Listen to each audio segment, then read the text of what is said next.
கிராமத்துக்கு வெளியே ஒரு அமைதியான இடம் இருந்துச்சு. அங்க ஒரு பேய் வாழ்ந்துகிட்டு இருந்துச்சு. அந்த பேய் கிட்ட ஒரு தோட்டம் இருந்துச்சு. அங்க அது சில காய்கறிகளை வளர்த்துக்கிட்டு இருந்துச்சு. ஆனா பகல்ல அது ஒரு சாதாரண பொண்ணாதான் இருந்துச்சு. அடடா, எவ்ளோ அழகா இருக்கு நான் வளர்த்த காய்கறி. இந்த மாதிரி காய்கறி இங்க யாராலையும் வளர்க்க முடியாது.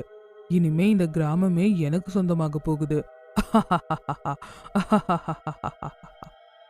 அதுக்கப்புறம் அந்த பேய் ஒரு சாதாரண பொண்ணு மாதிரி ஒரு கூடையில காய்கறிகளை எடுத்துக்கிட்டு விக்கிறதுக்கு போச்சு.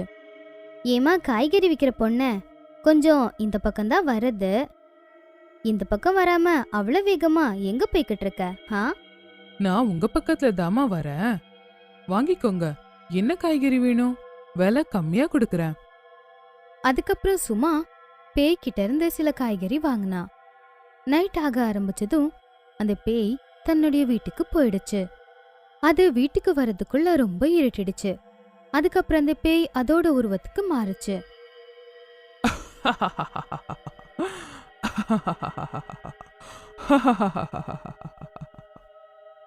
கடைசியா எல்லா காய்கறியையும் வித்துட்டேன். இதுக்கப்புறம் தான் தெரிய போகுது என்னுடைய மகிமை. அப்புறம் இந்த பக்கம் சும்மா அந்த பேய்கிட்ட இருந்து வாங்கின காய்கறிய நைட்டு செஞ்ச சமையல்ல அதை வெட்டி போட்டு சமைச்சா. அதுக்கப்புறம் புருஷனுக்கு சாப்பாடு கொடுத்தா. அடேங்கப்பா, இன்னைக்கு குழம்பெல்லாம் ரொம்ப ருசியா இருக்கே. ம்ஹும்ஹும்ஹும். எனக்கு எப்படி தோணுதுன்னா சாப்பாடு கூடவே என்னோட விரலையும் சாப்பிட்டுருவ போலயே. இவங்க 2 பேர் பேசுறதையும் அந்த பேய் அவங்க வீட்டுக்கு வெளியே நின்னு ரகசியமா கேட்டுக்கிட்டு இருந்துச்சு. அது திடீர்னு சத்தம் போட ஆரம்பிச்சது. சாப்பிடு சாப்பிடு, ரொம்ப சந்தோஷமா சாப்பிடு. இப்ப தெரிய போகுது பாரு.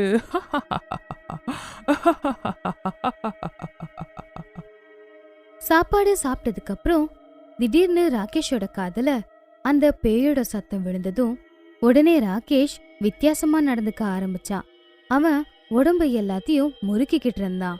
அதுக்கப்புறம் அவன் ரொம்ப கோவமா சும்மாவை பார்த்தான். ஏய், இங்க வா, என்னோட காலை அமுக்கி விடு. வர்ற வர்ற நீ ஓவரா போயிட்டே இருக்க. புருஷனுக்கு நல்லபடியா சேவை பண்ணணும்னு தெரியாத உனக்கு? என்ன திமுரா? உங்களுக்கு என்ன பைத்தியம் பிடிச்சிருச்சா? என்ன காலம்க சொல்றீங்க? என்ன கொழுப்பு அதிகமாயிருச்சா உனக்கு? வா, காலை மட்டும் சரியா அமுக்கி விடு. தூங்குற வரைக்கும் அமுக்கிக்கிட்டே இருக்கணும். சுமா ராகேஷ பார்த்து பயந்து வேற வழி இல்லாம அவனுடைய காலை அமுக்க ஆரம்பிச்சா. அடடடடா, இத பார்க்க எவ்வளோ சந்தோஷமா இருக்கு. போடுங்க போடுங்க, சண்டை போட்டுக்கிட்டே இருங்க. நீங்க சண்டை போட போட எனக்கு தான் சக்தி அதிகமாகும்.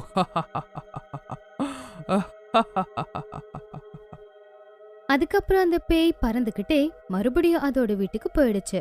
அடுத்த நாள் காலையில அந்த பேய் மறுபடியும் காய்கறி விக்கிறவளோட உருவத்துல காய்கறியை விற்க கிராமத்துக்குள்ள வந்துச்சு.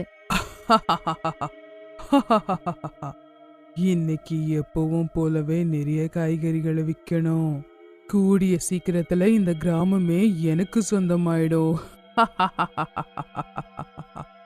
காய்கறிமா காய்கறி, ரொம்ப சுத்தமான காய்கறி. வாங்கம்மா வாங்க, விலை கம்மியா கொடுக்கறேன் வாங்க.